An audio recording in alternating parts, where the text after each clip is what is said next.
आप सभी को जय मसीह की। जय मसीह की। एक बार फिर से प्रियो, आप सभी का स्वागत है आज के संडे ऑनलाइन आराधना में। हम प्रभु का धन्यवाद देते हैं इस नए अवसर के लिए जो फिर से प्रभु ने हमें प्रदान किया कि एक बार फिर से हम इस ऑनलाइन आराधना को कंडक्ट कर पा रहे हैं। इसलिए प्रभु का हृदय से धन्यवाद देते हैं कि आज हम सब भले चंगे और स्वस्थ हैं और प्रभु की महिमा करने पाते हैं। इसलिए प्रभु का हृदय से धन्यवाद हो प्रियो कि सचमुच में हमारा परमेश्वर हमारी सुधि लेने वाला परमेश्वर और वह हमारी रक्षा करने वाला परमेश्वर है। इसलिए पिता का धन्यवाद देते हैं और आज की आराधना हम आरंभ करेंगे। उससे पहले आइए हम एक छोटी सी प्रार्थना करेंगे।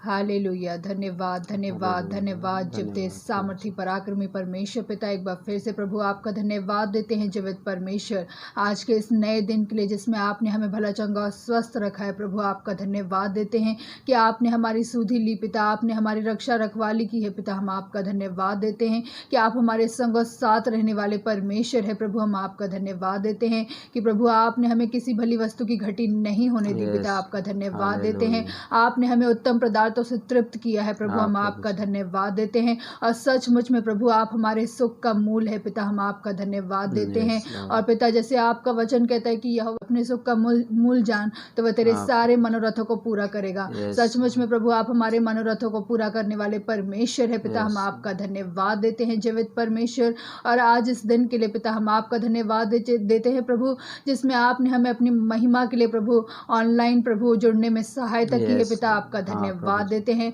जितने हमें देख रहे हैं पिता हर एक को आपके महान बलवंत और सामर्थी हाथों में सौंपते हैं पिता।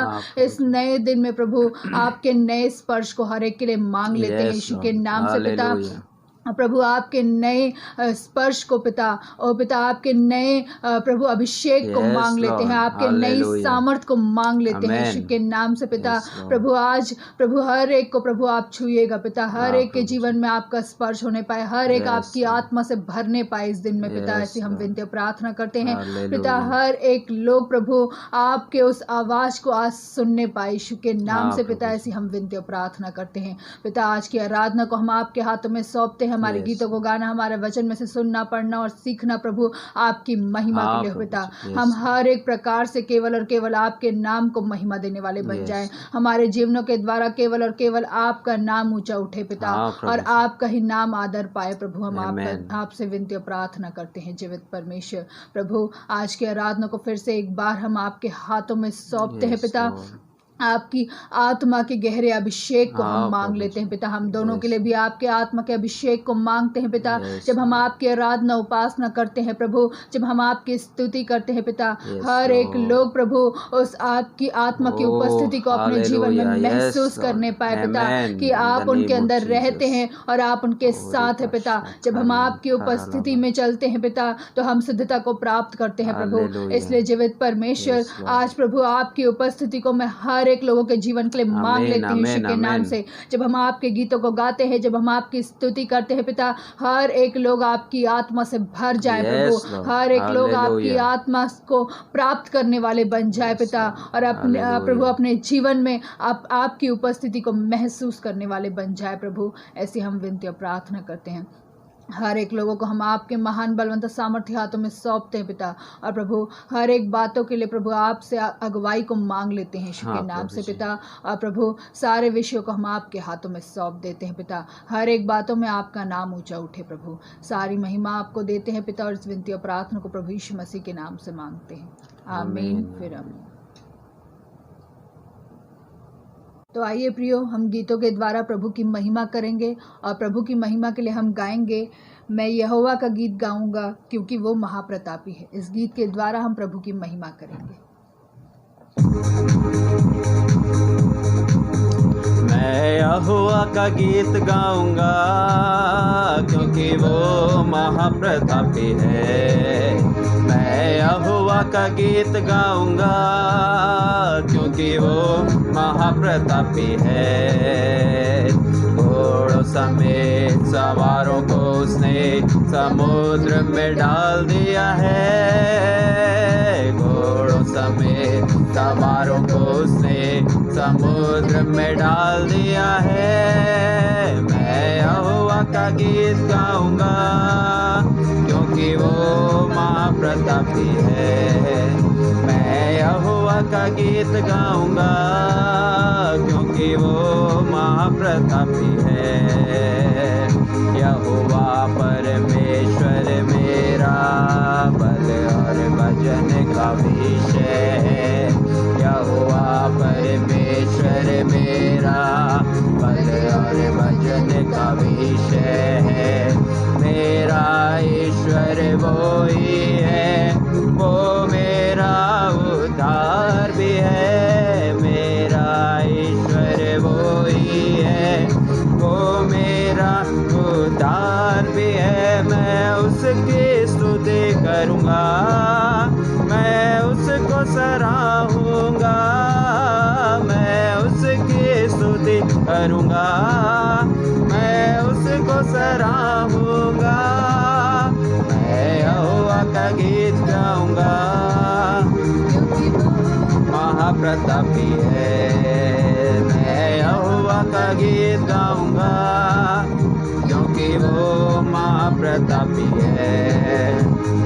फिरौन के रथों और सेना को उसने समुद्र में डाल दिया। फिरौन के रथों और सेना को समुद्र में डाल दिया। गहरे जल ने उन्हें ढांप लिया, वे पत्थर किनारे डूब गए।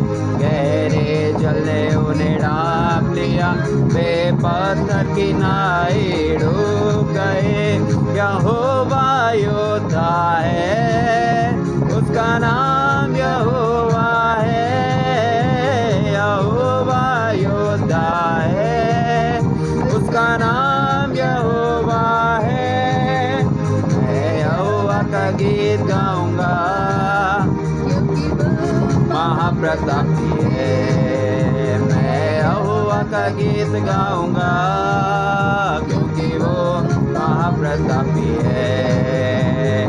यहोवा तेरा दाहिना हाथ शक्ति में महाप्रतापी हुआ।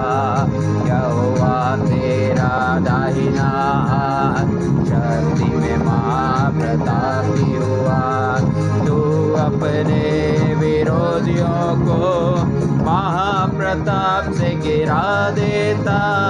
तू अपने विरोधियों को महाप्रताप से गिरा देता। तू को भड़काता है, वे भस्म हो जाते हैं। तू को भड़काता है, वे भस्म हो जाते हैं। यहोवा का गीत गाऊँगा, क्योंकि वो महाप्रतापी है। मैं यहोवा का गीत गाऊँगा, क्योंकि वो महाप्रतापी है। मैं यहोवा का गीत गाऊँगा, क्योंकि वो महाप्रतापी है। हालेलुया। आइए प्रियो, एक और गीत गाकर हम प्रभु की महिमा करेंगे और हम गाएंगे, आके देखो सारे लोगों, मेरा यीशु जिंदा है।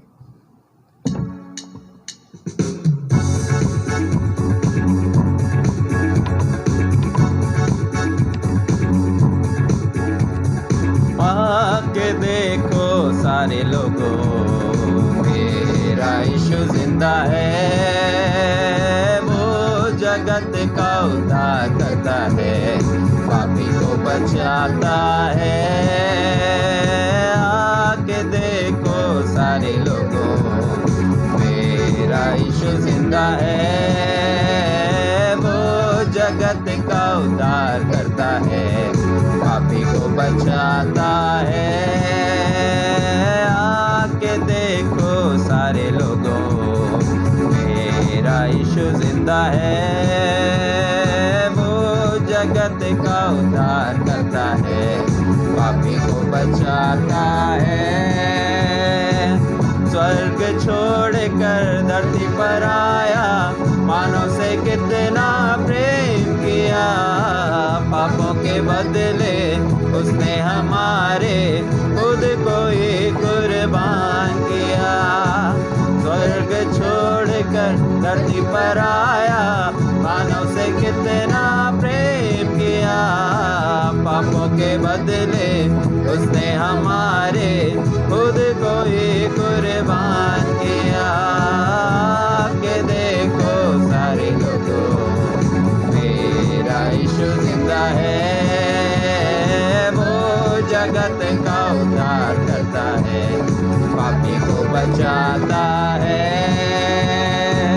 अंधों को वो आंखें देता, लंगड़ों को वो चलाता, बीमारों को चंगा करता, मुर्दों को वो जिलाता, अंधों को वो आंखें देता, लंगड़ों को वो चलाता, बीमारों को चंगा करता, मुर्दों को वो जिलाता।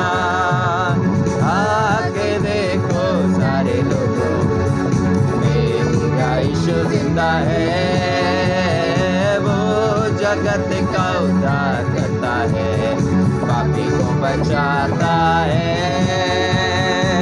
करके वादा हो गया है, जग में एक दिन आएगा, पापियों को छोड़ देगा, धर्मी को साथ ले जाएगा।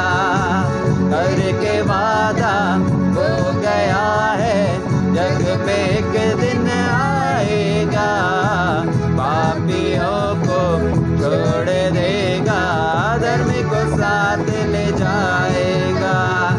आके देखो सारे लोगों, मेरा यीशु जिंदा है, वो जगत का उद्धार करता है, पापी को बचाता है।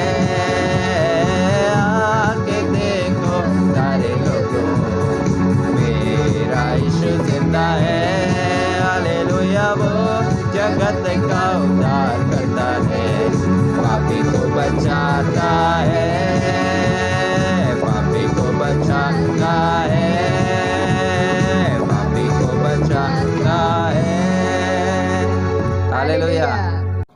आइए प्रभु की महिमा के लिए हम एक और गीत गाएंगे।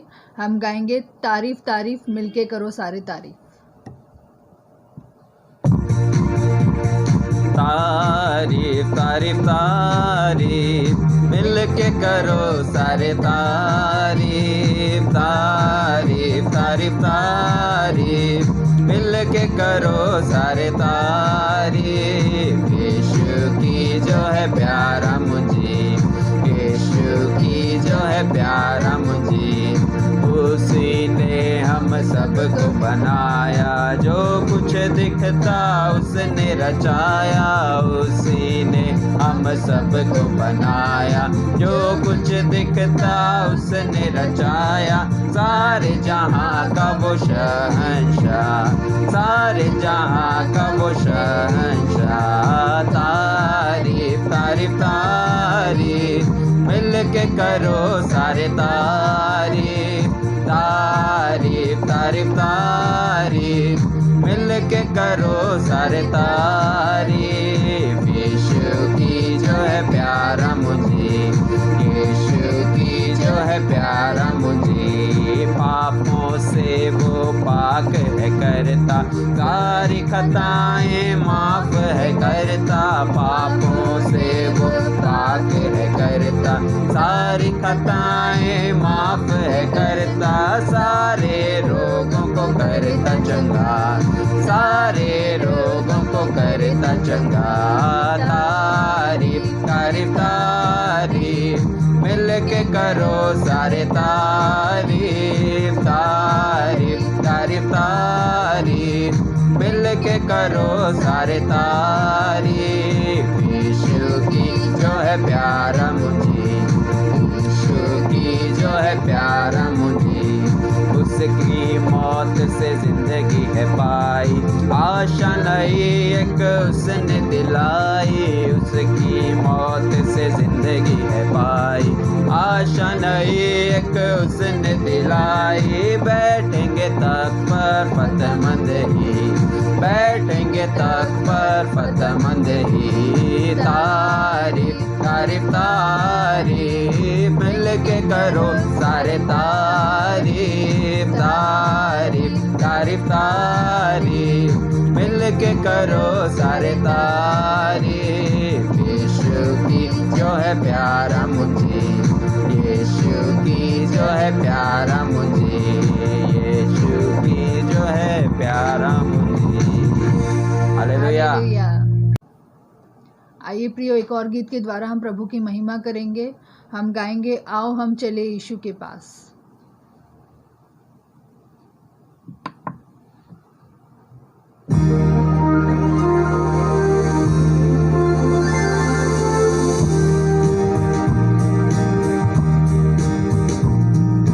आओ हम चले यीशु के पास, यीशु बुलाता हमें,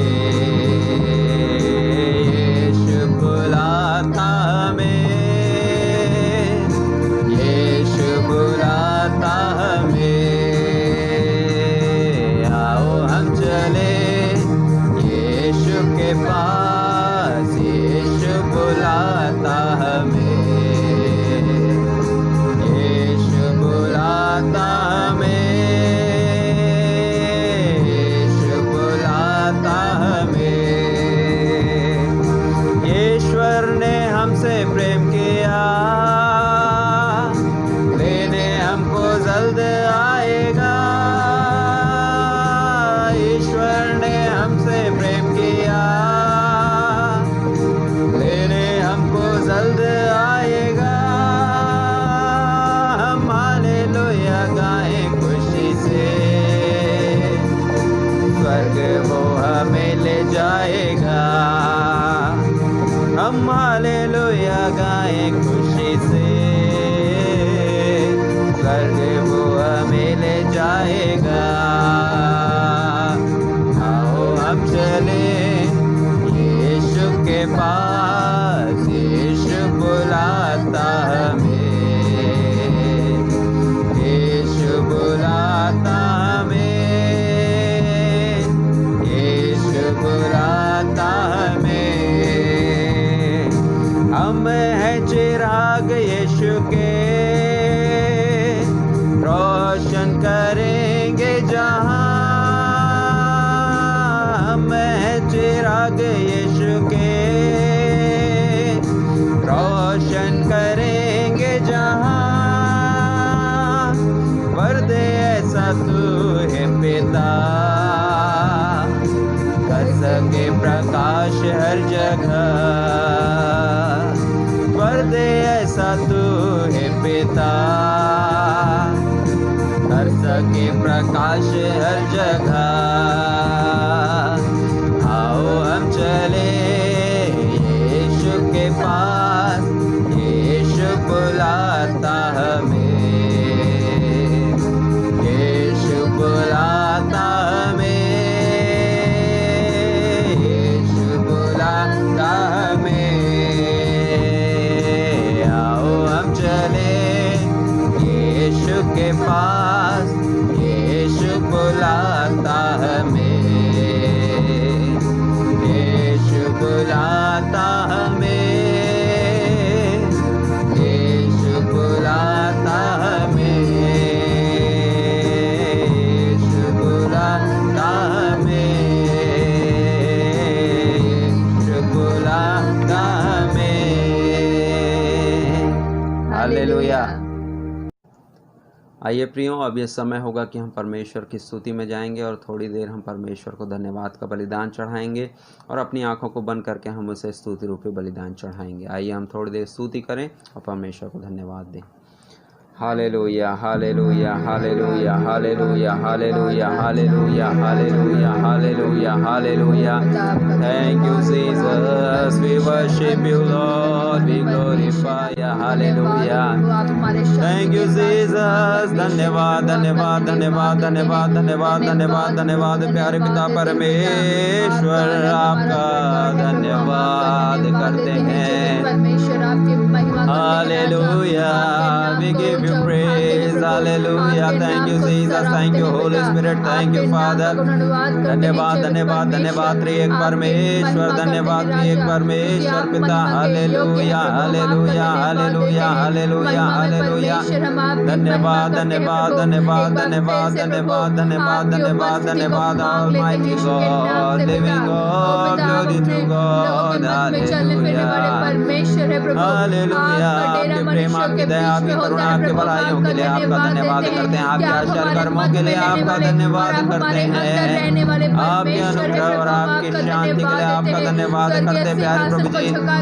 हालेलुया धन्यवाद हालेलुया। परमेश्वर कोई भी नहीं है प्रभु, आपके तुल्य कोई भी नहीं है प्रभु। हम आपका धन्यवाद देते हैं। सर्वव्यापी परमेश्वर है प्रभु। हम आपकी महिमा करते हैं पिता।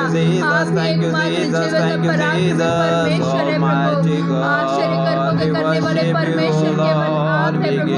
हम आपकी महिमा करते हैं राजा। आपके नाम को धन्यवाद धन्यवाद धन्यवाद धन्यवाद धन्यवाद धन्यवाद धन्यवाद धन्यवाद करते हैं प्यारे प्रभु जी। हर एक उत्तम आशीषों के लिए, हर एक आत्मिक और भौतिक आशीषों के लिए हम आपका धन्यवाद करते हैं। हालेलुया ओरी बाबा बाबा शखरी अंतरा लाबा शेखरेनी अंतरा ला।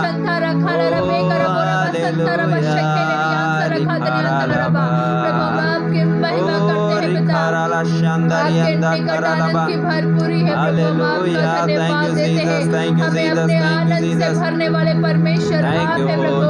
हमारे दुखों को आनंद में बदलने वाले परमेश्वर केवल आप है। हमारे शोक को आनंद में बदलने वाले परमेश्वर केवल आप है प्रभु। हम आपका धन्यवाद देते हैं जीवित परमेश्वर। आपकी महिमा करते हैं पिता। हमारे आंसुओं को गुप्ती में संभालने वाले परमेश्वर केवल आप है प्रभु। आप ही हमारे भजने के विषय है प्रभु। हम आपकी महिमा करते हैं राजा। ओ प्रभु हम आपका धन्यवाद देते हैं। धन्यवाद धन्यवाद परमेश्वर आप है प्रभु। Hallelujah hallelujah hallelujah hallelujah. परमेश्वर Thank you Jesus, thank you Jesus, thank you Jesus. Hallelujah रि बाबा बशखरा ला शिंदारी अंदा करला बा। हालेलुया जय दिलाने वाले परमेश्वर केवल आप है प्रभु। आपके द्वारा हम जय के उत्सव में फिरते हैं प्रभु। हम आपका धन्यवाद देते हैं।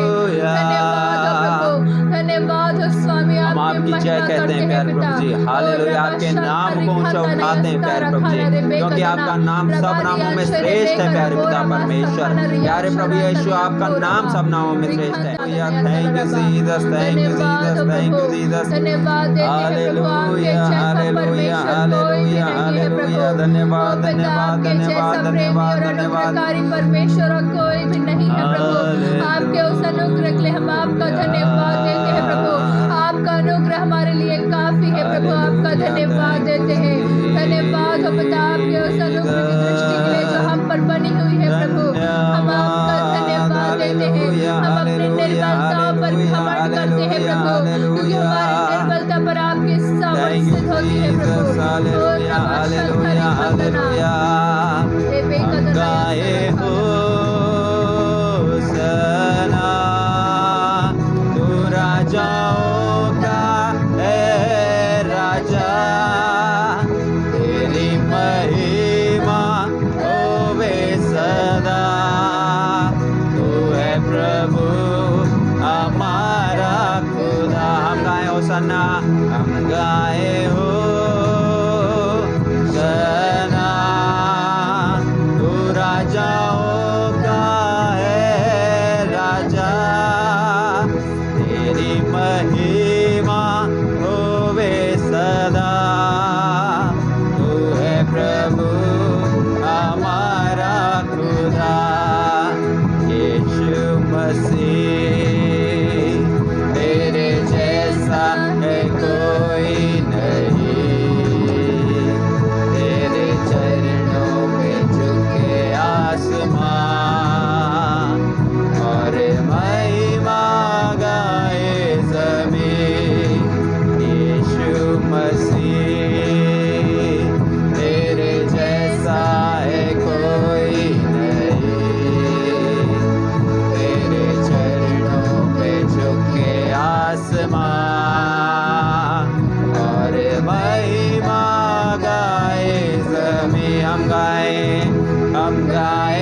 हम आपका धन्यवाद देते हैं। धन्यवाद हो प्रभु कि आप हमारे हमेशा साथ रहने वाले परमेश्वर है प्रभु। आपका वचन कहता है देखो जगत के अंत सदैव हमारे साथ हो। सचमुच में प्रभु आप हमारे साथ रहने वाले परमेश्वर है। आप हमारे अंदर रहने वाले परमेश्वर है प्रभु। हम आपका धन्यवाद देते हैं कि आपने हमें अपना भवन स्वीकार किया प्रभु। हम आपका धन्यवाद देते हैं। हमें आपने अपना भवन बनाया प्रभु। हम आपका धन्यवाद देते हैं। धन्यवाद हो प्रभु, धन्यवाद हो प्रभु। एक परमेश्वर हम आपकी महिमा करते हैं। पवित्र परमेश्वर आपकी अगुवाई के लिए प्रभु हम आपका धन्यवाद देते हैं। और नमस्कार सारा खाने का करने में कदरिया तो ओ शमरिया से खेलने में कदरिया तो और नमरिया सारा पानी का कदरिया तो बरने में कदरिया तो ओ शमरिया से खेलने में कदरिया तो ओ निवास सारा खाना धन्यवाद हो प्रभु। धन्यवाद हो जीवित परमेश्वर। धन्यवाद देते हैं प्रभु। आपकी महिमा करते हैं राजा। आपकी महिमा करते हैं प्रभु कि हर एक परिस्थिति में प्रभु आप हमारे साथ रहते हैं पिता। हर एक मुश्किलों में प्रभु, हर एक मुसीबतों में प्रभु आप हमारे साथ रहते हैं और आप हमारे लिए उपाय करने वाले परमेश्वर है प्रभु। हम आपका धन्यवाद देते हैं प्रभु। ओ पिता आप हमारे लिए उत्तम उपाय करने वाले परमेश्वर है। आपकी कल्पनाएं हमारे लाभ ही की है प्रभु। हम आपका धन्यवाद देते हैं। धन्यवाद हो पिता। सब कुछ हम आपके हाथों में सौंपते हैं पिता। आपकी महिमा करते हैं राजा। ओ प्रभु हम आपका धन्यवाद देते हैं प्रभु। ओ रबा शंता लिखता नयन सारा बारे में रबा शंता लिखता नयन रबा रिबी का नयन से रिखेले रिबी का नयन थलोरो शबरा खादा नयन तरबा। धन्यवाद हो त्रिएक परमेश्वर। आपकी महिमा करते हैं प्रभु। आपके जैसा कोई नहीं है प्रभु। आपके तुल्य कोई भी नहीं है प्रभु। आप आज कल और युगान युग एक सा रहने वाले परमेश्वर है प्रभु। आप कभी नहीं बदलते हैं पिता। आप न कभी हमें छोड़ते हैं न कभी त्यागते हैं प्रभु। आपका धन्यवाद हो जीवित परमेश्वर। धन्यवाद हो स्वामी। आपकी महिमा करते हैं प्रभु। धन्यवाद हो प्रभु। धन्यवाद देते हैं जीवित परमेश्वर राजा। ओ स्वामी आपका धन्यवाद। हालेलुया। स्वर्गीय प्यारे पिता परमेश्वर आपका धन्यवाद। सचमुच में आपकी पवित्र उपस्थिति के लिए जो हमेशा हमारे साथ रहती है, हम आपका धन्यवाद करते हैं प्यारे पिता परमेश्वर। आप अपने वचन के अनुसार से अपने लोगों के साथ होते हैं। जब भी हम आपको पुकारते हैं प्यारे प्रभु जी आप हमारे साथ हो लेते हैं। इसके लिए हम आपका धन्यवाद करते हैं। आप अपनी गाढ़ी उपस्थिति से हमें भर देते हैं। आप अपनी मीठी उपस्थिति से हमें भर देते हैं। इसके लिए हम आपका धन्यवाद करते हैं प्यारे पिता परमेश्वर। सचमुच में आपकी वो असीम शांति, आपकी वो असीम करुणा, आपका वो असीम आनंद हमारे साथ निरंतर रहता है प्यारे प्रभु जी। चाहे हम किसी भी परिस्थिति में क्यों ना हो, हम आपका धन्यवाद करते हैं कि आप हमेशा हमारे साथ और संग रहते हैं प्यारे प्रभु जी। आपने हमारे गीतों के गाने में हमारी सहायता की प्यारे प्रभु जी। हम आपका धन्यवाद करते हैं। आपने हमारे गले की आवाज़ों को खोला प्यारे प्रभु जी। आपका धन्यवाद करते हैं कि हम आपके गीतों को गा सके प्यारे प्रभु जी।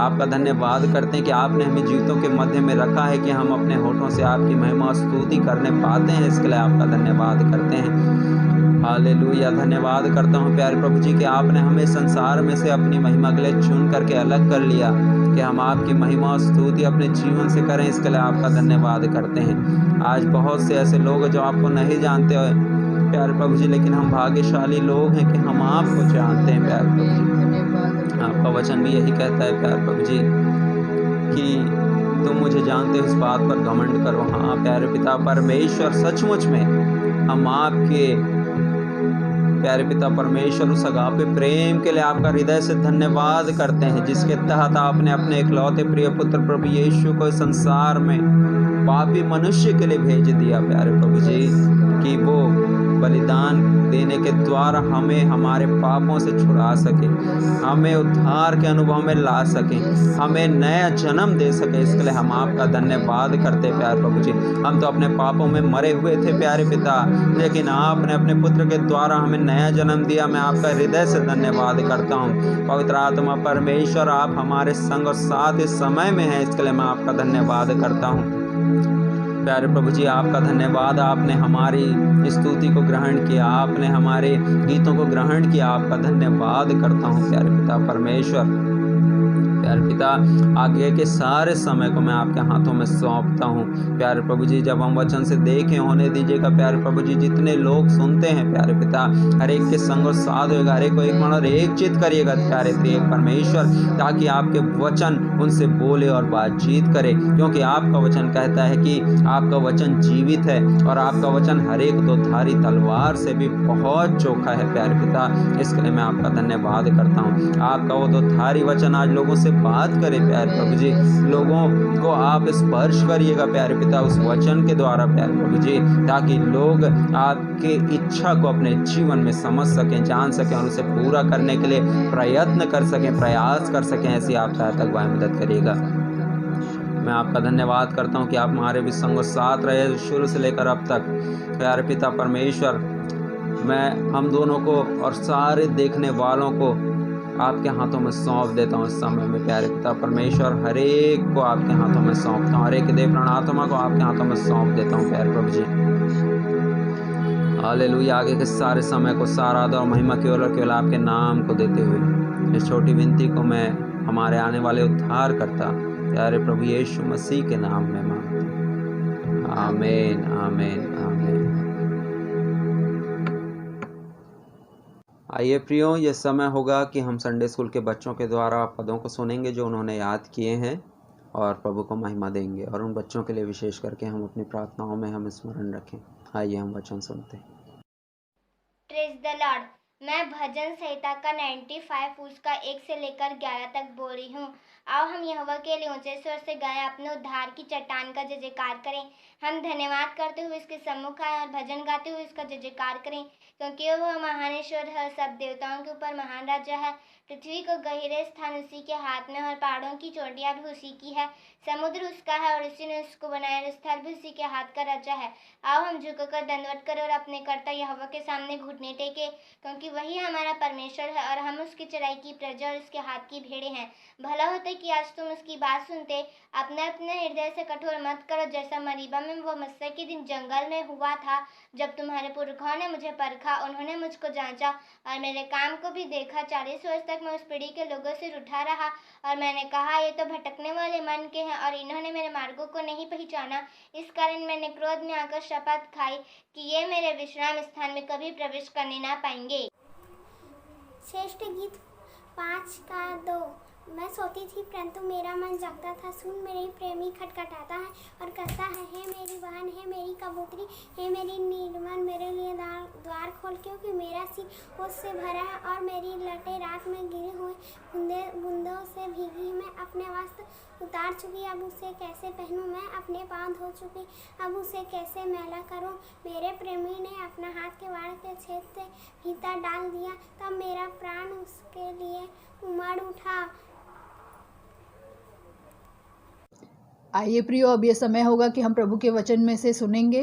तो हम सब एक मन इच्छित हो जाएं और बड़े ध्यान पूर्वक हम प्रभु के वचन को सुनेंगे। हम अपना ध्यान और अपना मन प्रभु के वचन की ओर लगाएंगे, क्योंकि बाइबल में ऐसा लिखा हुआ है, जो वचन पर मन लगाता है वह कल्याण को पाता है। इसलिए हम अपने ध्यान और अपने मन को प्रभु के वचन की ओर लगाएं और आज के वचन को हम सुनेंगे। और आज का वचन लेकर आ रही हैं प्रभु की दासी सुभाषिनी नाग के द्वारा हम आज के वचन को सुनेंगे। हम परमेश्वर पिता का धन्यवाद करते हैं कि आज फिर से परमेश्वर ने हमें ये सुंदर अवसर दिया है कि हम उसकी तारीफ, उसकी प्रशंसा, उसकी बड़ाई करने पाए हैं। और विशेष रीति से जब हम अपने घरों में हैं उस समय में भी परमेश्वर ने हमारे लिए ऐसा इंतज़ाम किया है, ऐसा प्रबंध किया है और ऐसा सुअवसर दिया है कि हम सब अपने घरों में रहकर ही उसकी आराधना और उपासना करने पाते हैं और उसके जीवित वचन को सुनकर समझकर उसके अनुसार चलने पा रहे हैं। इन सब बातों के लिए हम परमेश्वर पिता का धन्यवाद करते हैं। और अवसर के विषय में आज हम देखेंगे, जैसा इफिसियों में लिखा है उसी को हम देखेंगे। इफिसियों 5:16 के अनुसार कि आज हर एक व्यक्ति जो है वो अवसर की तलाश में है। एक एक व्यक्ति जो है वो अवसर खोज रहा है, किसी न किसी रूप में अवसर की तलाश करते हुए हमें हर व्यक्ति दिखाई देता है। और विशेष रीति से यदि विवाह का समय है तो मनुष्य जो है वो एक विशेष अवसर को खोजता है। यदि घर बनाना है या कोई कीमती सामान हमें खरीदना है तो हम चाहते हैं कि हम उसके लिए एक विशेष अवसर को तलाशें और उस विशेष अवसर में ही हम उस काम को करना चाहते हैं। हम विशेष अवसर को क्यों तलाशते हैं? सिर्फ इसलिए कि उससे हमको कुछ लाभ मिल सके। यदि हम 4 व्हीलर खरीदना चाह रहे हैं तो हम चाहते हैं कि हम उस समय पे खरीदें जब कुछ डिस्काउंट मिले। मतलब हर बात में यदि हम देखें तो हम एक विशेष अवसर को इसलिए खोजते हैं कि हमको उससे कुछ लाभ मिल सके, एक अच्छा परिणाम आ सके, एक अच्छा रिज़ल्ट आ सके और उसके लिए हम अवसर की तलाश करते रहते हैं। और प्रियो, इस समय में भी हम अवसर की तलाश कर रहे हैं और परमेश्वर जो है वो हमें अवसर पे अवसर देता है। जो पहले जो बातों को हमने देखा, ये तो ऐसा अवसर है जो सांसारिक अवसर है। जब संसार में हम कुछ कामों को करते हैं तो हम एक अवसर खोजते हैं और वो उस अवसर के अनुसार हम लाभ को प्राप्त करते हैं। लेकिन जब आत्मिक अवसर की बात आती है, आत्मिक लाभ की बात आती है या आत्मिक जीवन में उन्नति की बात आती है, तब हम अवसर को चूक जाते हैं या उसका लाभ उठाते हैं। ये आज हमें देखने की आवश्यकता है। सांसारिक कामों में तो हम बहुत बुद्धिमानी दिखाते हैं और बहुत बुद्धिमानी के साथ, चतुराई के साथ हम ऐसा काम करते हैं कि हम लाभ को प्राप्त कर लें। पर क्या आत्मिक जीवन में ऐसी ही बुद्धिमानी और चतुराई हमारे जीवन में है कि हम उसको जानें कि ऐसा करने से हमारे आत्मिक जीवन में लाभ हो रहा है? क्या हम उस अवसर को चूकते हैं या उस अवसर का लाभ उठा लेते हैं? यदि हम वचन में देखें इफिसियों 5 और उसके 16 को जब हम देखते हैं, पौलुस किस तरीके की बात इफिसियों की कलीसिया के विषय में कह रहा है, हम उसको देखेंगे। अवसर को बहुमूल्य समझो क्योंकि दिन बुरे हैं। हाँ, अब यहाँ देखिए, बहुत छोटा सा पद है ये। यहाँ पर पौलुस जो है वो इफिसियों की कलीसिया को एक पत्र लिख रहा है और पत्र में वो कह रहा है कि अवसर को बहुमूल्य समझो क्योंकि दिन बुरे हैं। देखिए, यहाँ पर भी अवसर की बात की गई है। अवसर को बताना चाह रहा है पौलुस जो है वो इफिसियों की कलीसिया को बताना चाह रहा है कि दिन बुरे हो चुके हैं। हम आज अवसर के विषय में देख रहे हैं कि हमें कैसे अवसर का लाभ उठाना है। परमेश्वर ने हमें जो अवसर दिया है उसका लाभ हमें कैसे उठाना है। यदि हम एक किसान के विषय में देखें तो किसान भी जब एक सही अवसर आता है तब वो अपने बीज खेत में डालता है ताकि एक अच्छा रिजल्ट, एक अच्छा प्रतिफल, एक अच्छी उपज को वो प्राप्त कर सके और सही अवसर पर वो अपने बीज को खेतों में डालता है। तो प्रियो, आज हमारे सामने भी ये बात है कि हम अवसर को देखें, कैसा अवसर हमारे सामने है। और कई लोग अवसर को अलग अलग नज़रिए से या अलग अलग तरीके से देखते हैं। यदि हम यहूदा के जीवन को देखें जो कि पाया जाता है मत्ती 26 और उसका 14 से 16 में, तो यहूदा ने अवसर, अलग प्रकार के अवसर की खोज की और उसको हम देखेंगे वचन क्या कहता है वहाँ पे। तब यहूदा इस्करियोती ने, जो 12 चेलों में से एक था, प्रधान याजकों के पास जाकर कहा, यदि मैं उसे तुम्हारे हाथ पकड़वा दूं तो मुझे क्या दोगे? उन्होंने उसे 30 चांदी के सिक्के तौल कर दे दिए और वह उसी समय से उसे पकड़वाने का अवसर ढूंढने लगा। हाँ प्रियो, हम यहाँ पर देखेंगे कि यहूदा जो है वो यीशु मसीह के साथ रहा। उसने आश्चर्य कर्म देखे, रोटियां खाई, सब कुछ उसने देखा, सब कुछ वो प्रभु के विषय में जानता था। पर अब वो अवसर खोज रहा है कि प्रभु यीशु मसीह को पकड़वा दे। देखिए, सब कुछ जानने और समझने के बाद आज यहूदा कैसे अवसर की तलाश में है। वो अपने उस प्रभु को जिसके द्वारा उसने आश्चर्य कर्म देखे आज पकड़वा देने का अवसर खोज रहा है। वो इस तलाश में है कि मुझे अवसर मिले और मैं इसे पकड़वा दूं। प्रियो, आज हमारे सामने भी एक प्रश्न है कि क्या हम कैसे अवसर की तलाश में रहते हैं? क्या हम किसी के हानि के अवसर की तलाश में रहते हैं कि हम किस रीति से किसी की हानि करें, किसी को नष्ट करें या कोई ऐसा उपाय करें जिससे कि दूसरों का विनाश हो या उनकी हानि हो? तो हम कैसे अवसर की तलाश में हैं, हमको इस बात को देखना है। यहूदा ने जो अवसर का खोज किया वो नाश को पाया, नाश को प्राप्त किया। वो जीवित नहीं रहा लेकिन उसका नाश हो गया, उसका अंत जो है वो नाश था। यदि आज हम भी ऐसे किसी अवसर की खोज में हैं कि हम लोगों को नुकसान पहुंचाना चाह रहे हैं, हानि पहुंचाना चाह रहे हैं, उन्हें नष्ट करने की कोशिश करते हैं, तो प्रियो हम ये बात को जानें कि ऐसा करने वाले सिर्फ नष्ट होते हैं, नाश होते हैं, उन्हें कोई प्रतिफल प्राप्त नहीं होता है। इसलिए इस तरीके का विचार हमारे मन में भी आना नहीं चाहिए। और दूसरी तरफ हम देखेंगे फेलिक्स हाकिम जो था, जिसके पास पौलुस पहुंचाया गया था, जो हमें प्रेरितों के काम 24 उसका 24 से 25 को जब हम पढ़ते हैं तो वहाँ पर ये बातें हमको पता चलती है कि फेलिक्स हाकिम जो है वो अपनी पत्नी के साथ आया और पौलुस को बुलवाकर वो यीशु मसीह के बारे में कुछ सुनना चाहता था और पौलुस ने सुसमाचार उसको सुनाया। लेकिन जब पौलुस जो है वो अंत की बात करने लगा, संयम की बात करने लगा और न्याय की बात करने लगा, तब फेलिक्स जो है वो घबरा जाता है, भयभीत हो जाता है, डर जाता है और डर कर वो ये नहीं चाहता है कि मैं आगे कुछ सुनूं और कहता है अभी तो तू जा, बाद में अवसर पाकर मैं तुझे फिर बुलवा लूँगा। मतलब देखिए, एक अवसर को उसी ने तलाशा, उसी ने पौलुस को बुलाया और वचन सुनना चाहा, लेकिन जब अच्छी बात बताई गई, जब सही, जो कि बिल्कुल फैक्ट है, जो सत्य है कि यीशु मसीह आएगा और अंत में न्याय किया जाएगा, न्याय की बात उसे हजम नहीं हुई और उसे सुनकर वो भयभीत हो गया और उसने उस अवसर को टाल दिया। हो सकता है उसका उद्धार हो जाता यदि वो आगे सुनता तो, लेकिन फिर उसने अवसर को टाला और वो अवसर कभी फिर उसके जीवन में नहीं आया और वो नष्ट हो गया।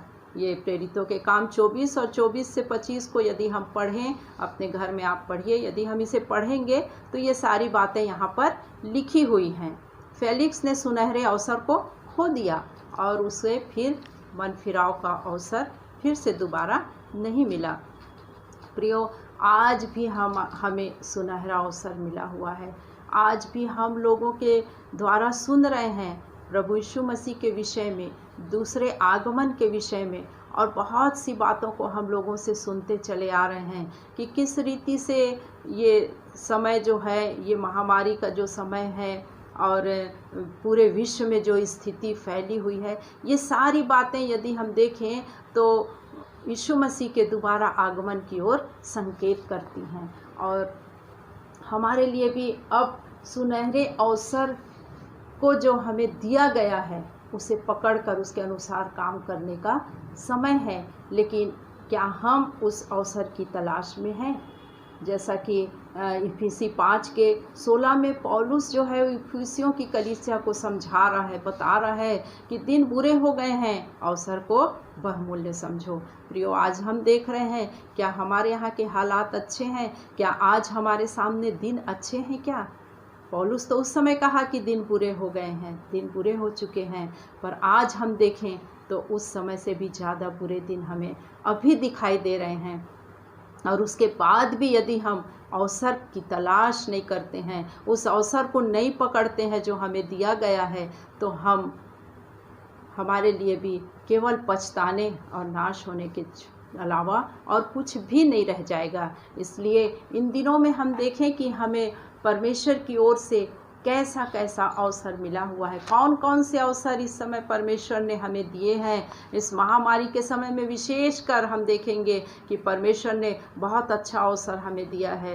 प्रियो, यद्यपि अभी तो लॉकडाउन खुल गया है, बहुत से जगहों में काम चालू हो चुका है, लेकिन यदि हम शुरुआत को देखें तो शुरुआत में जो लॉकडाउन हुआ उसमें एक एक व्यक्ति अपने घर में कैद जैसा हो गया था।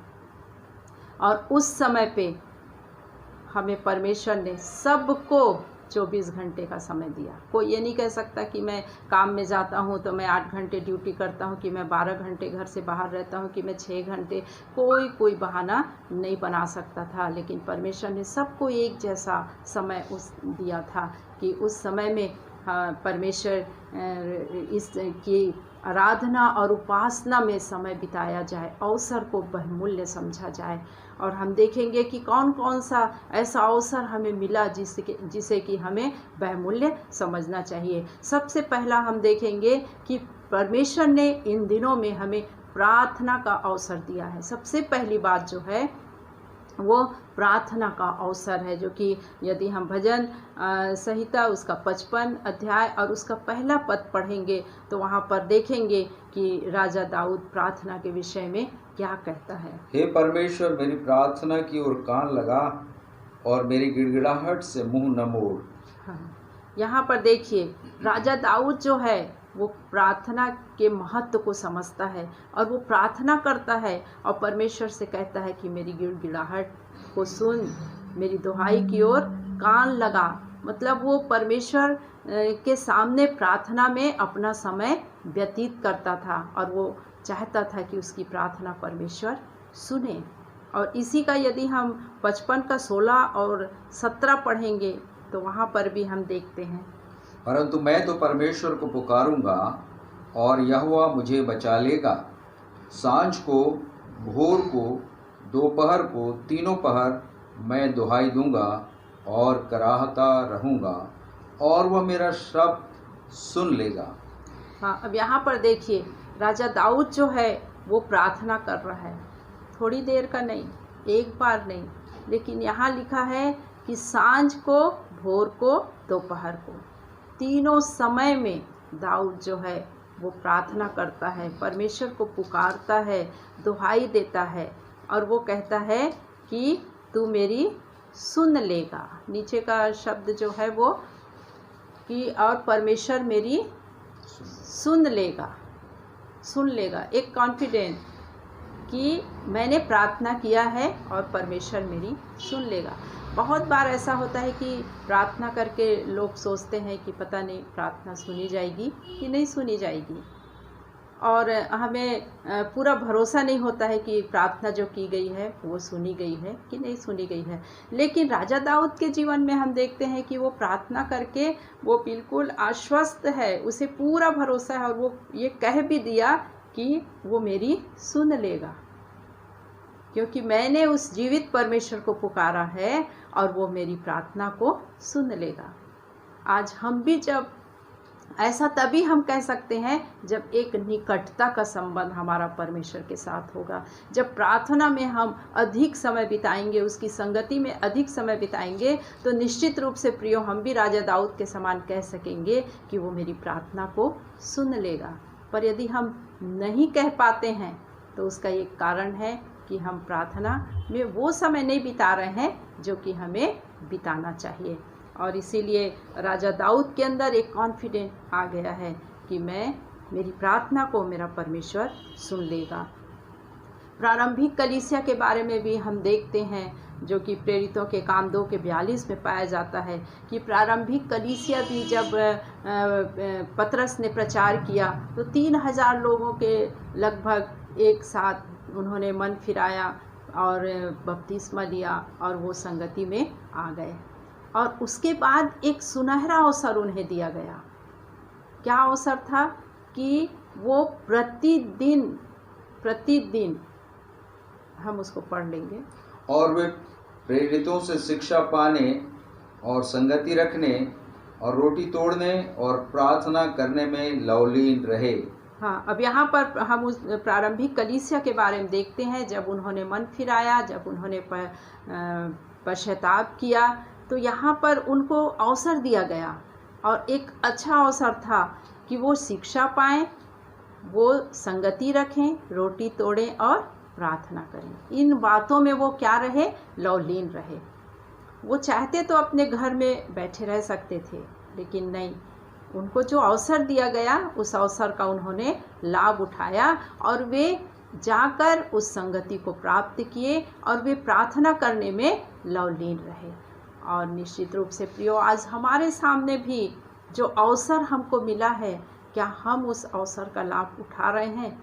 यद्यपि हम एक साथ इकट्ठे नहीं हो सकते, हम संगति नहीं कर सक रहे हैं, लेकिन जो अवसर हमको मिला है कि हम प्रार्थना में एक व्यक्तिगत संबंध प्रभु के साथ बना के रखें, हम व्यक्तिगत प्रार्थना करें और इस व्यक्तिगत प्रार्थना के लिए जो समय हमें मिला है प्रियो, हम उस समय का, उस अवसर का लाभ उठाएं। राजा दाऊद अकेले प्रार्थना करता था। वो सांझ को, भोर को, दोपहर को जो प्रार्थना करता था, वो कोई संगति में जाके नहीं करता था या किसी को बुला के नहीं करता था, पर वो व्यक्तिगत रीति से परमेश्वर के साथ अपने इस समय को व्यतीत करता था। आज हमारे सामने भी ये अवसर हमको मिला हुआ है कि प्रियो, हम सब प्रार्थना में समय बिताएं। प्रार्थना का जो अवसर हमें मिला हुआ है, इस अवसर का हम लाभ उठाएं और इस अवसर में हम प्रार्थना, अधिक से अधिक प्रार्थना में समय को व्यतीत करें। दूसरी बात हम देखेंगे जो अवसर हमको मिला हुआ है, और वो दूसरी बात जो है वो आत्म अवलोकन का। आत्म अवलोकन, हम अपने आप को स्वयं जांचें, जांचने का, यह हम कह सकते हैं कि जांचने का एक अवसर हमें मिला हुआ है। अपने आत्म अवलोकन करने का समय हमको इन दिनों में मिला हुआ है और हम इस अवसर का लाभ उठाएं। और यहाँ पर भी हम राजा दाऊद के विषय में देखते हैं कि राजा दाऊद कैसे अपना आत्म अवलोकन करता है, जो कि भजन संहिता 51 और उसके 4 में पाया जाता है। मैंने केवल तेरे ही विरुद्ध पाप किया और जो तेरी दृष्टि में बुरा है वही किया है, ताकि तू बोलने में धर्मी और न्याय करने में निष्कलंक ठहरे। हाँ, अब यहाँ पर हम देखते हैं कि राजा दाऊद जो है वो प्रार्थना यहाँ पर स्वयं को जांच रहा है और जांच कर वो जान लेता है और परमेश्वर को कहता है कि मैंने तेरे ही विरुद्ध में पाप किया है। जब एक जांच हो जाती है तभी ये शब्द मुंह से निकल सकते हैं। हमको अपने जीवन में पाप की अनुभूति होगी तभी हम पाप क्षमा की प्रार्थना कर सकते हैं। और दाऊद को भी ये अनुभूति हो गई और कहता है कि हे परमेश्वर, मैंने तो तेरे ही विरोध में पाप किया है। और वो अपने पापों को मान लेता है और उस पाप के विषय में वो सचेत है, जागृत है और वो एक आत्म अवलोकन करता है ताकि मैं और पाप न करूं।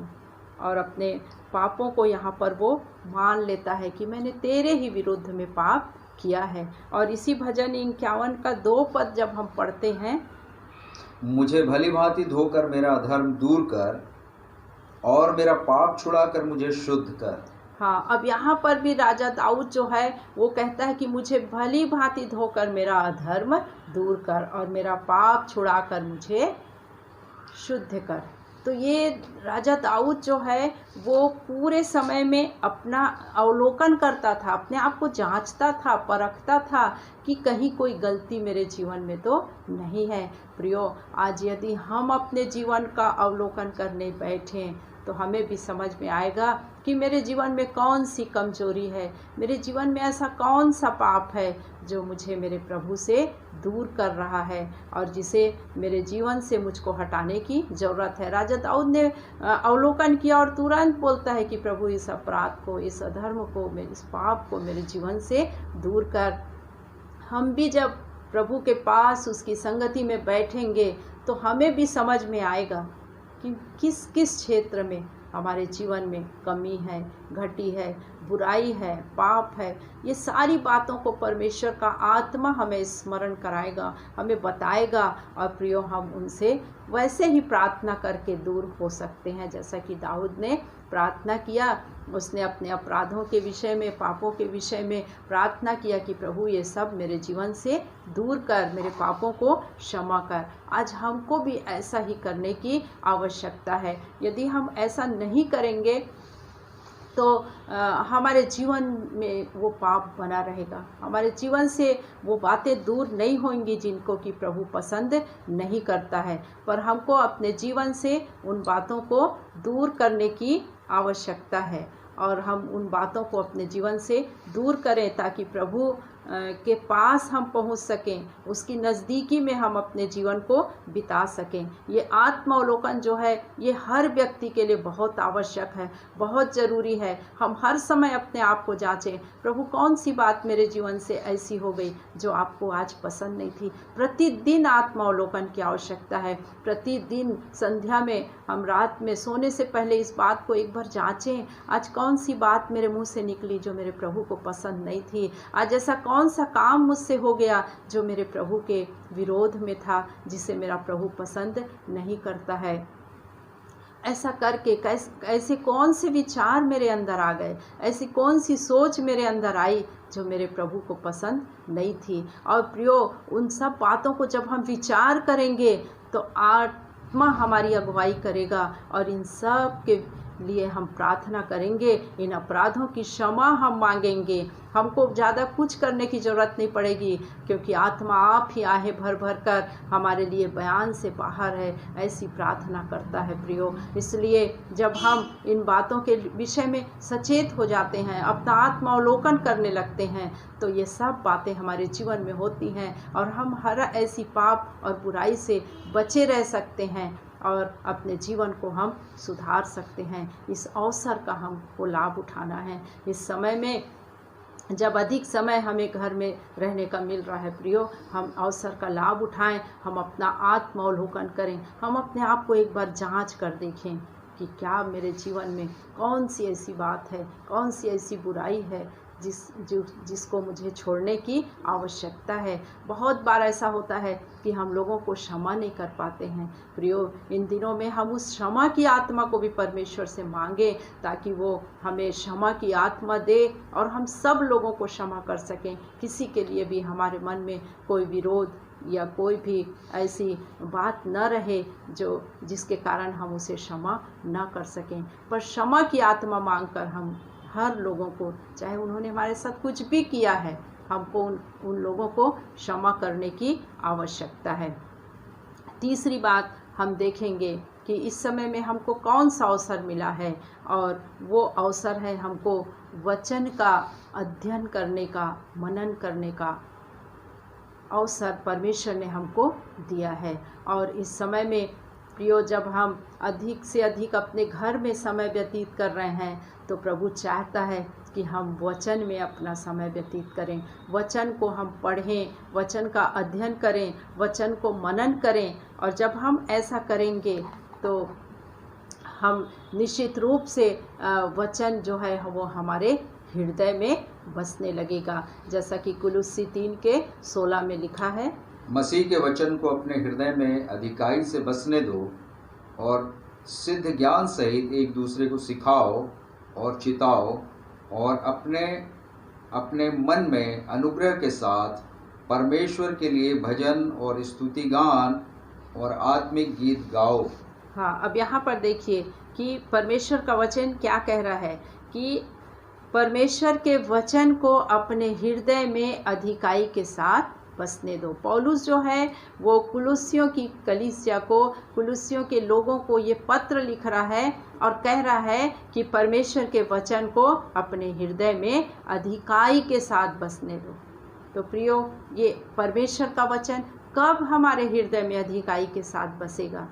जब तक हम वचन का अध्ययन नहीं करेंगे, मनन नहीं करेंगे, वचन को ज़्यादा से ज़्यादा नहीं पढ़ेंगे, तब तक ये हमारे हृदय में नहीं बस पाएगा। लेकिन जब हम वही काम करेंगे तो परमेश्वर का आत्मा उन वचनों को हमारे हृदय में अधिकाई के साथ बसाता चला जाएगा।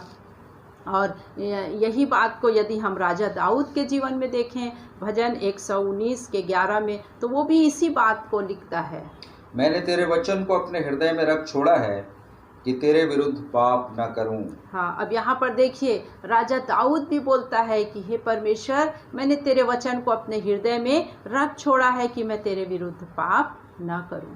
मतलब राजा दाऊद तो एक ऐसा आदर्श है हमारे लिए। हम हर क्षेत्र में देखें, प्रार्थना के समय में भी हमने देखा कि किस रीति से राजा दाऊद प्रार्थना करता था। यदि हम अवलोकन के विषय में आत्मावलोकन की बात करें तो वहाँ पर भी हमने उसके जीवन को देखा। और यहाँ पर भी प्रियो हमको देखने के लिए मिल रहा है जो वचन यहाँ कुलुस्सियों 3 के 16 में पौलुस ने कहा, वो बात राजा दाऊद ने कही कि परमेश्वर के वचन को अपने हृदय में अधिकाई के साथ मैंने बसाया है। और ये कितनी बड़ी बात है कि वो परमेश्वर के वचन को अपने हृदय में रख छोड़ा है ताकि वो परमेश्वर के विरुद्ध पाप न कर सके, ऐसा कोई पाप उसके जीवन में न हो सके। क्योंकि जब वचन हमारे अंदर भरा होता है तो हमारे मुंह से वचन ही निकलेगा, क्योंकि जो मन में भरा है वही बाहर आता है। यदि हम मरकुस 7 और उसका 21 और 22 को देखेंगे तो वहाँ पे लिखा है कि भीतर से, हम उसको देख लेंगे उसे थोड़ा सा, मरकुस 7 उसका 21 और 22 पद में ये बातें लिखी हुई हैं कि मनुष्य के मन में जो भरा रहता है वही बाहर आता है। क्योंकि भीतर से अर्थात मनुष्य के मन से बुरे बुरे विचार, व्यभिचार, चोरी, हत्या, परस्त्रीगमन, लोभ, दुष्टता, छल, लुचपन, कुदृष्टि, निंदा, अभिमान और मूर्खता निकलती है। ये सब बुरी बातें भीतर ही से निकलती हैं और मनुष्य को अशुद्ध करती हैं। हाँ, अब यहाँ पर हम देख रहे हैं कि मनुष्य के मन से, अंदर से, भीतर ही से सारी बुराइयां निकलती हैं और मनुष्य को अशुद्ध करती हैं। तो ये भीतर से क्यों निकलती हैं? क्योंकि ये भीतर में यही बातें भरी हुई हैं। जितनी बातों का लिस्ट हमने अभी देखा, ये बातें क्योंकि अंदर में भरी हुई हैं इसलिए वही मुंह से निकल रही हैं। पर प्रियो, यदि राजा दाऊद के समान हम वचन को अपने हृदय में रख लेंगे, और जैसा कुलुस्सी 3 के 16 में हमने पढ़ा कि वचन को हृदय में अधिकाई के साथ बसने दो, तो यदि वचन हमारे अंदर भरा रहेगा तो जब हम मुंह खोलेंगे तो हमारे अंदर से वचन ही निकलेगा, हमारे मुंह से वचन ही निकलेगा। तो इन दिनों में प्रभु हमको ये अवसर दिया है कि हम अधिक से अधिक वचन का अध्ययन करें, मनन करें और वचन को अपने हृदय में बसा कर रखें। और इन्हीं दिनों में यदि हम ऐसा करते रहेंगे प्रियो, तो परमेश्वर का आत्मा हमें प्रकाशन भी देगा। वचन का प्रकाशन भी परमेश्वर का आत्मा हमें देता है और हम बहुत अच्छे से परमेश्वर के वचन को जानने और समझने पाएंगे। इसलिए प्रियो, अधिक से अधिक समय हम जो अवसर इस समय हमें मिला है, हम उसका उपयोग वचन को पढ़ने में, अध्ययन करने में, मनन करने में लगाएं, प्रकाशन को प्राप्त करने में लगाएं और अपने हृदय में परमेश्वर के वचन को अधिकाई के साथ बसाते चले जाएं। और अब हम चौथी बात देखेंगे कि चौथी बात जो है वो आत्मा से परिपूर्ण होने का अवसर अभी परमेश्वर ने हमको दिया है। इस समय में आत्मा से परिपूर्ण होने का अवसर हमें मिला हुआ है। यदि हम इफिसी 5 उसका 18 देखेंगे, दाखरस से मतवाले न बनो क्योंकि इससे लुचपन होता है, पर आत्मा से परिपूर्ण होते जाओ। हाँ, अब यहाँ पर देखिए लिखा हुआ है कि आत्मा से परिपूर्ण होते जाओ। आत्मा से परिपूर्ण होने की बात यहाँ पर लिखी जा रही है। और आत्मा से जब तक हम परिपूर्ण नहीं रहेंगे हम प्रभु की अगुवाई को प्राप्त नहीं कर सकेंगे। यदि हम प्रेरितों के काम 2 अध्याय उसका 1 से 4 देखेंगे तो वहाँ पर आत्मा जब उतरा पेंतेकुस्त के दिन, वो वाली बात वहाँ पर लिखी हुई है, उसको हम देख लेंगे। जब पेंतेकुस्त का दिन आया तो वे सब एक जगह इकट्ठे थे।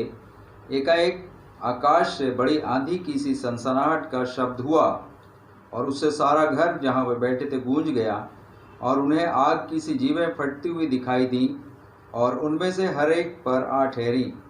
वे सब पवित्र आत्मा से भर गए और जिस प्रकार आत्मा ने उन्हें बोलने की सामर्थ्य दी, वे अन्य अन्य भाषा बोलने लगे।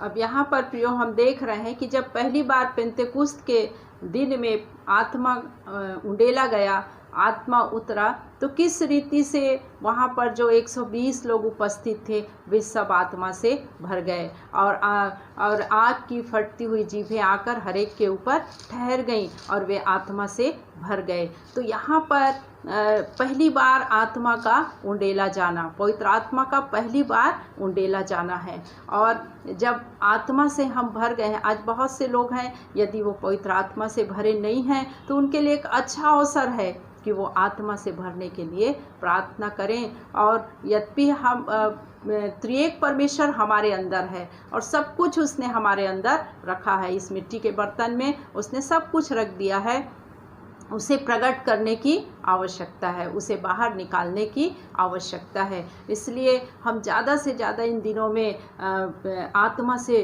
भरे होने के लिए प्रार्थना करें, आत्मा की आवश्यकता को हम महसूस करें ताकि हम आत्मा से भरते चले जाएं और आत्मा से परिपूर्ण होने का अवसर इन दिनों में परमेश्वर ने हमको दिया है। और इसके अलावा यदि हम 1 कुरिन्थी 14 और उसका 1 को देखेंगे तो लिखा है कि आत्मिक वरदानों की धुन में रहो। तो हमको आत्मिक वरदानों की धुन में भी रहना है। ये अवसर जो है वो नए लोगों के लिए भी है कि वे आत्मा से भरे जाएं, लेकिन पुराने लोग जो हैं जिन्हें पवित्र आत्मा मिल चुका है उनके लिए भी एक बहुत सुनहरा अवसर है कि हम अब आत्मा से परिपूर्ण होते चले जाएं। प्रतिदिन हम उस आत्मा से परिपूर्ण होते चले जाएं और आत्मिक वरदानों की धुन में रहें, आत्मिक वरदानों की धुन में रहे प्रियो। और प्रभु हमको अपने आत्मिक वरदानों से भरेगा, प्रकाशनों से भरेगा, वचन से भरेगा। ये सब के लिए हमें आत्मा से परिपूर्ण होने की आवश्यकता है।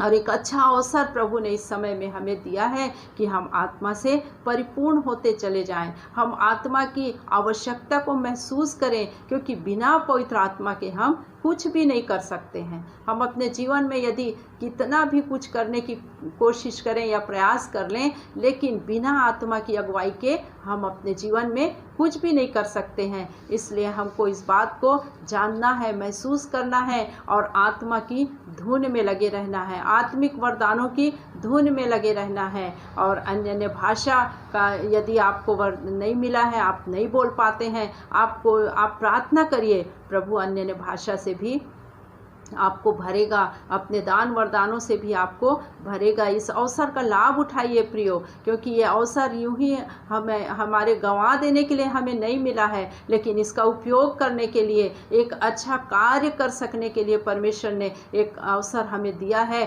और इस अवसर का हम लाभ उठाएं, हम आत्मा से भरते चले जाएं, आत्मा से परिपूर्ण होते चले जाएं और आत्मा का कार्य को प्रभु चाहता है कि हम अपने जीवन से प्रकट करते चले जाएं। तो हम इन बातों को ध्यान दें कि इन दिनों में हमें आत्मा से परिपूर्ण होने की आवश्यकता है। यदि हम प्रारंभिक कलीसिया के विषय में देखें तो जब उनके ऊपर आत्मा उतरा, उसके बाद अनेक प्रकार के काम परमेश्वर उनके जीवन से करता चला गया। सिर्फ किसके द्वारा? पवित्र आत्मा के द्वारा। वो जो लंगड़ा सुंदर फाटक पर बैठा रहता था, पौलुस, पतरस और यूहन्ना जब वहाँ गए तो उन्होंने उसे पकड़ के उठाया। किसकी सामर्थ से? परमेश्वर की सामर्थ से और आत्मा की अगुवाई में उन्होंने उसे उठाकर खड़ा किया और वो लंगड़ा जो था वो चलने लगा। तो ये सब काम जो है वो पवित्र आत्मा के द्वारा ही होता है और इसीलिए हमको उसकी धुन में लगे रहना है। आत्मिक वरदानों को भी हमें प्राप्त करना है। बहुत से वरदान हैं जो कि 1 कुरिन्थी 12 अध्याय में लिखा हुआ है और इन वरदानों को भी हमें प्राप्त करते चले जाना है प्रियो। हमें ठहरना नहीं है कि हमें पवित्र आत्मा मिल गया, हम अन्य भाषा बोलते हैं और हम अब हो गया बस। हम इतना ही यदि सोच लेते हैं तो हमारे जीवन में कुछ भी नहीं हो पाएगा।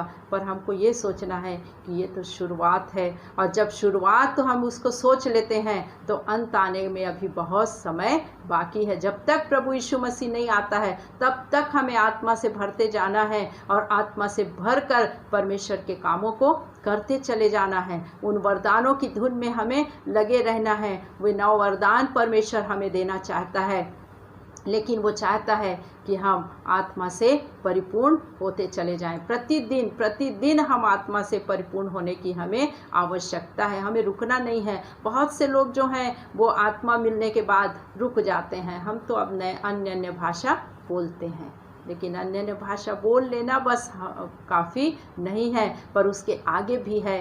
बीच में हम एक स्वामी या उनकी हम गवाही सुन रहे थे। सिल्वा राज करके जो हैं वो गेरवा पहनते हैं, तो उन्होंने इतनी अच्छी बातों को बताया कि कैसे उन्होंने विश्वास किया, प्रभु को कैसे जाना। प्रभु ने स्वयं दर्शन देकर उन अपना परिचय दिया और अपने आप को प्रकट किया। और जब वो प्रभु को जानने के बाद प्रभु की जब संगति में बने रहे तो वो ठहरे नहीं, उनके अंदर इच्छा हमेशा जागती रही। यहाँ तक कि जब वो प्रार्थना करते गए तो एक बार प्रभु यीशु मसीह स्वयं उनके पास उनके कमरे में आ गए और उन्होंने प्रभु यीशु मसीह को देखा। उनके साथ बैठकर प्रभु यीशु मसीह ने प्रार्थना की।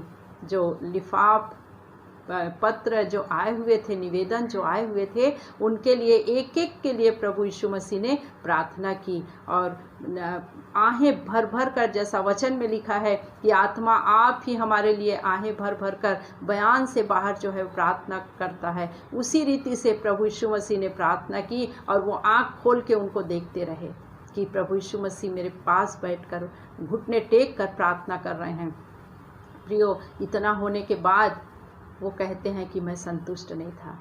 मैंने प्रार्थना की कि प्रभु मुझे और चाहिए, मुझे इससे आगे और चाहिए।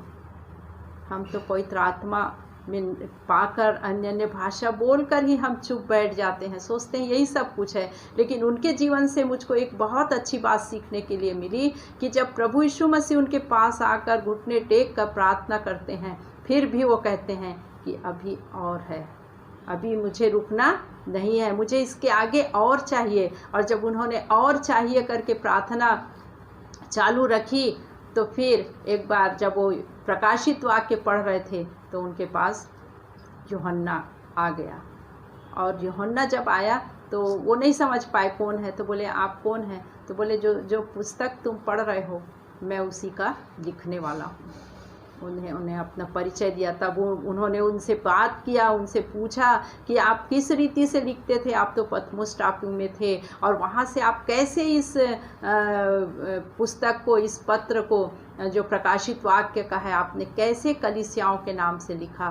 तो उन्होंने कहा कि उस कलीसिया के दूत आकर मेरी सहायता करते थे और लेकर जाते थे। तो प्रियो, मेरे बताने का मतलब ये है कि वो व्यक्ति इतना अधिक प्रभु की चाहत उनके अंदर थी कि वो आत्मा से और भी ज़्यादा परिपूर्ण होना चाहते थे। आत्मिक वरदानों की धुन में वो लगे हुए थे और बहुत ज़्यादा आत्मिक संसार की बातों को वो समझना चाहते थे। और इस रीति से ऐसा नहीं, इसके बाद भी उनकी इच्छा ख़त्म नहीं हुई। वो बोले नहीं, इसके आगे और मुझे चाहिए। और उसके बाद तो वो पूरी गवाही तो उन्होंने नहीं बताया, लेकिन बताया कि जब मैं यशाया पढ़ने लगा तो यशाया मेरे सामने आ गया।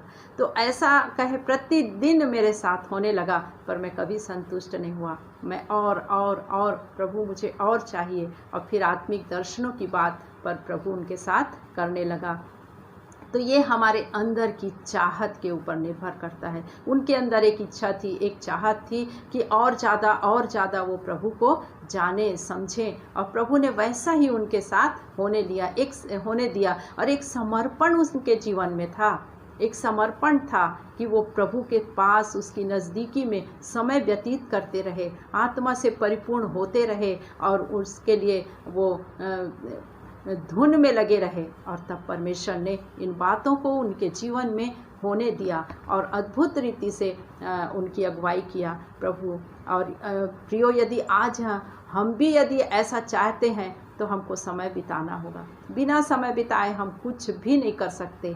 जब तक हम प्रभु के चरणों में नहीं बैठेंगे, प्रभु हमारी कोई भी अगुवाई नहीं कर पाएगा। इसलिए हम भी इन दिनों में आत्मा से परिपूर्ण होने का जो अवसर हमें मिला है, हम इस अवसर का लाभ उठाएं और हम आत्मा से इन दिनों में परिपूर्ण होते चले जाएं।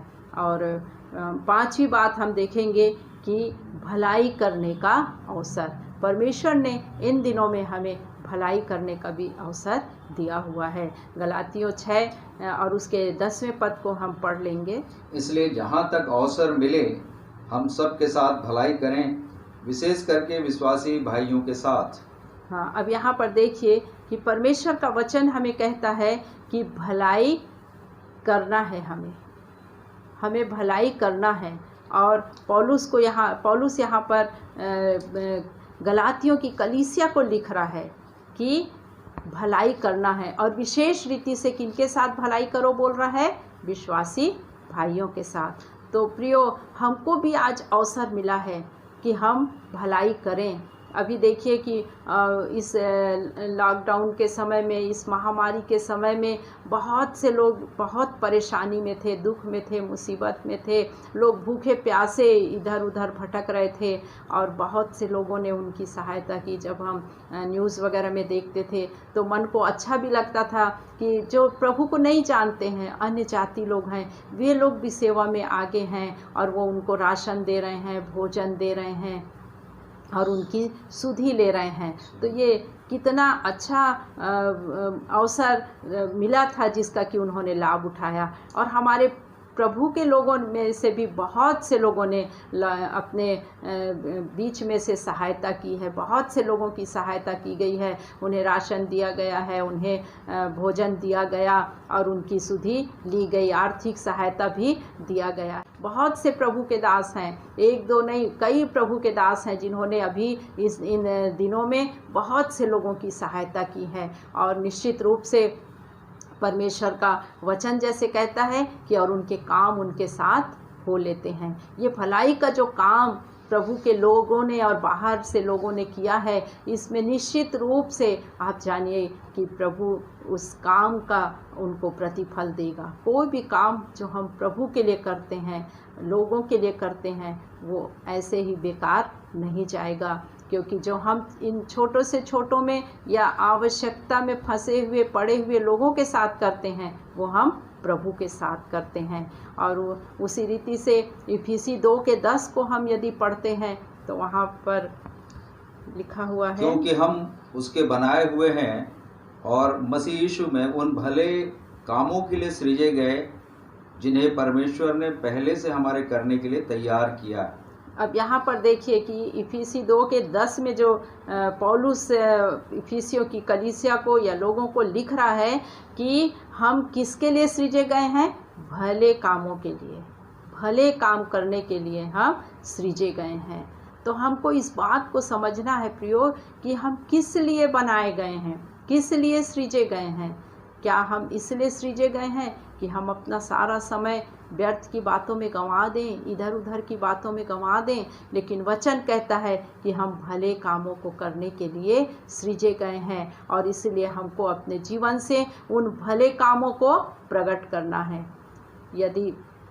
यदि हम सांसारिक दृष्टिकोण से देखें तो एक डॉक्टर जो है वो अपने पेशे के हिसाब से अपने काम को करता है, वो मरीजों की देखभाल करता है, उनका इलाज करता है। और यदि एक इंजीनियर है तो अपने पेशे के हिसाब से अपने काम को करता है, यदि टीचर है तो वो अपने काम को करते हैं। मतलब उनको पता है कि हमने इसमें सिद्धता हासिल की है और हमको अब ये काम करना है। और यहाँ पर वचन कह रहा है कि हम भले काम करने के लिए सृजे गए हैं, पर हमको पता ही नहीं है कि हम भले काम करने के लिए सृजे गए हैं।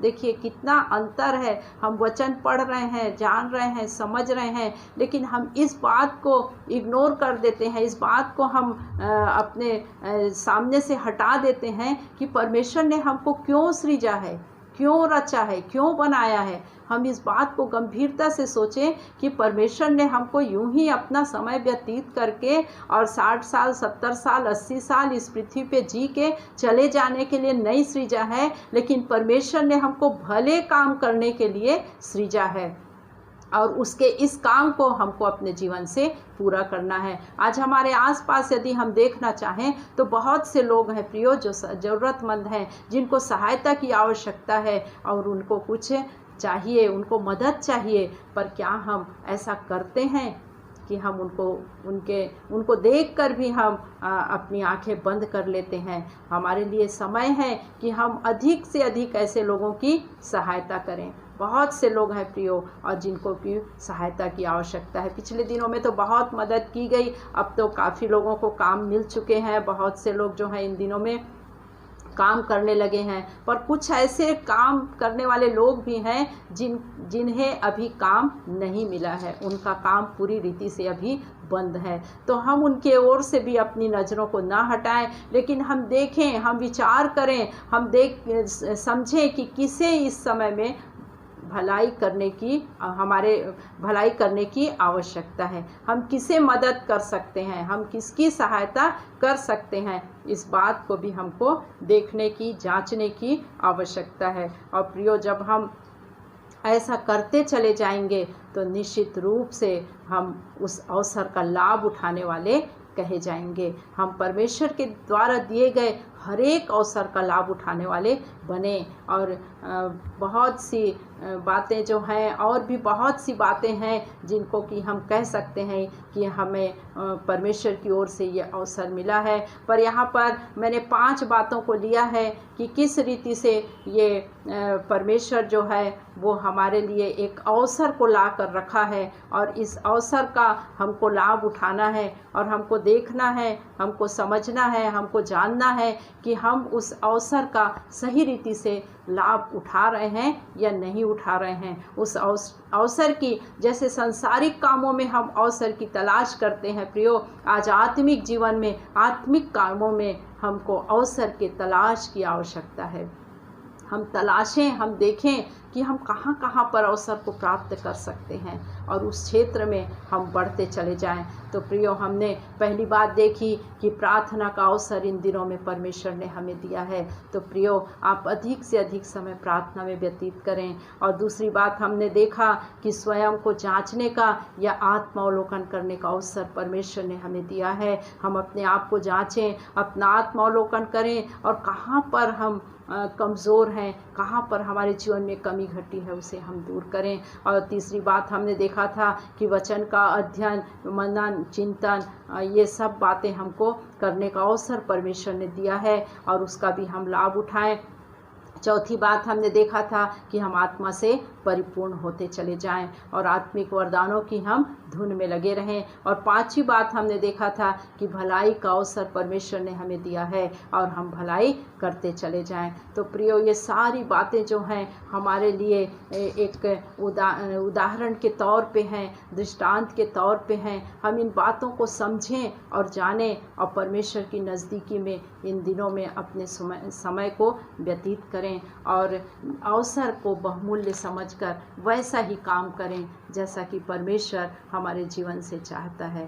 प्रियो, आप सब अपने घरों में इन बातों को करें जो परमेश्वर ने हमको अवसर के रूप में दिया है और निश्चित रूप से परमेश्वर आप सबों को बढ़ाएगा और परमेश्वर आप सबों को इसका प्रतिफल भी देगा। तो हम इन सब बातों के लिए परमेश्वर का धन्यवाद करते हैं और हम एक छोटी सी प्रार्थना करेंगे और उसके बाद इस वचन को विराम देंगे। Hallelujah, hallelujah, hallelujah. धन्यवाद जीवित परमेश्वर पिता, धन्यवाद प्रभु। हम आपका धन्यवाद करते हैं जीवित परमेश्वर पिता। हम आपके नाम को धन्य कहते हैं और सराहते हैं। आप अद्भुत रीति से हमारी सहायता, अगुवाई और मदद करने वाले परमेश्वर हैं पिता। जो वचन हमने सुना है प्रभु, इस वचन के अनुसार हम अपने जीवन को व्यतीत करने वाले बन जाए प्रभु। हर एक का प्रार्थना में जीवन हो जाए प्रभु। हर एक लोग इन दिनों में प्रार्थना में समय व्यतीत करने वाले बन जाए प्रभु जी। हर एक लोगों के अंदर एक आत्मिक जांच को दे दे प्रभु, कि हर एक लोग अपना आत्मावलोकन करने वाले बने प्रभु जी, और अपने जीवन से उन सारी बुराइयों को निकालने वाले बन सकें। प्रभु इन दिनों में आप सहायता करिए, पवित्र आत्मा परमेश्वर अपने अभिषेक से और अपनी सामर्थ से अपने लोगों को भर दें, और हर एक के जीवन में एक परिवर्तन आने पाए प्रभु। वचन की सामर्थ हर एक के जीवन में कार्य करने पाए, वचन के मनन को, चिंतन को लोग ज़्यादा से ज़्यादा करने पाए प्रभु, और आपके वचन में बने रहें, और आपकी महिमा हर एक के जीवन से होती चली जाए। आप प्रभु जी आत्मा से भरते चले जाएं एक एक लोग प्रभु जी, और भलाई अपने जीवन से प्रकट करते चले जाएं, ताकि आपकी सामर्थ, आपका अभिषेक हर एक के जीवन में कार्य करे प्रभु जी। एक अद्भुत परिवर्तन अब लोगों के जीवन में आता चला जाए, और हर एक लोग अपने जीवन से आपको महिमा देने वाले बन सकें। सब बातों में आप हमारी सहायता, अगुवाई और मदद करने वाले परमेश्वर हैं पिता। इस बात के लिए हम आपका धन्यवाद करते हैं, और आपके नाम को हम धन्य धन्य कहते और सराहते हैं। सारा आदर, महिमा, इज्जत आपको देते हुए प्रार्थना उद्धारकर्ता मसीह यीशु के नाम से मांगते हैं, सुनकर कबूल करें पिता, आमीन। आइए प्रियो, हम प्रभु की प्रार्थना एक साथ मिलकर करें। हे हमारे पिता, आप जो स्वर्ग में हैं, आपका नाम पवित्र माना जाए, आपका राज्य आवे, आपकी इच्छा जैसे स्वर्ग में पूरी होती है वैसे ही पृथ्वी पर भी पूरी हो। हमारे दिन भर की रोटी आज हमें दीजिए, और जैसा हमने अपने अपराधियों को क्षमा किया है वैसे ही आप भी हमारे अपराधों को क्षमा करें। हमें परीक्षा में न लाएं, बल्कि बुराई से बचाएं, क्योंकि राज, पराक्रम और महिमा सदैव आपके हैं, आमीन। आशीष वचन हम ग्रहण करेंगे।